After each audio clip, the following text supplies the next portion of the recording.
இப்போது புதிய அறிமுகம் ஆச்சி ஹோட்டல் சாம்பார் 50 கிராம் ரூபாய் 20 மட்டுமே.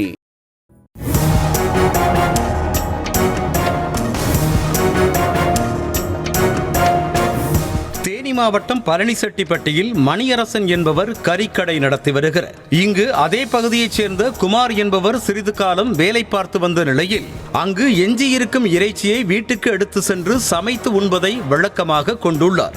சற்று மனநலம் பாதிக்கப்பட்டவராக கூறப்படும் அவர் தற்போது சுடுகாட்டில் சடலங்களை புதைக்கும் பணி செய்து வருகிறார்.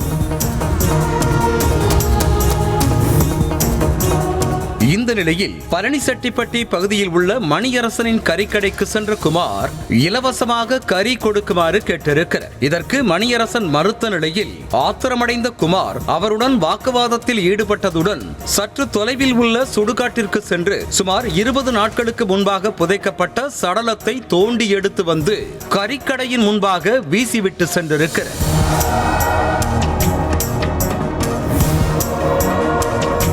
இதனால் கறிக்கடையின் உரிமையாளரான மணியரசனும் அப்பகுதி மக்களும் அதிர்ச்சி அடைந்த நிலையில் இந்த சம்பவம் குறித்து போலீசாருக்கு தகவல் தெரிவிக்கப்பட்டது. அதன்படி அங்கு வந்த போலீசார் ஆம்புலன்ஸ் உதவியுடன் சடலத்தை எடுத்து சென்று மீண்டும் மயானத்தில் புதைத்தனர்.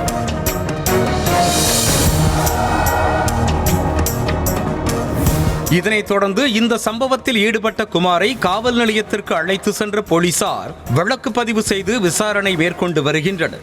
இலவசமாக கறி கொடுக்க மறுத்ததால் இறைச்சிக்கடை முன்பே சடலத்தை வீசி சென்ற சம்பவம் பழனிசெட்டிப்பட்டியில் பரபரப்பை ஏற்படுத்தியுள்ளது. இப்போது புதிய அறிமுகம் ஆச்சி ஹோட்டல் சாம்பார் 50 கிராம் ரூபாய் 20 மட்டுமே.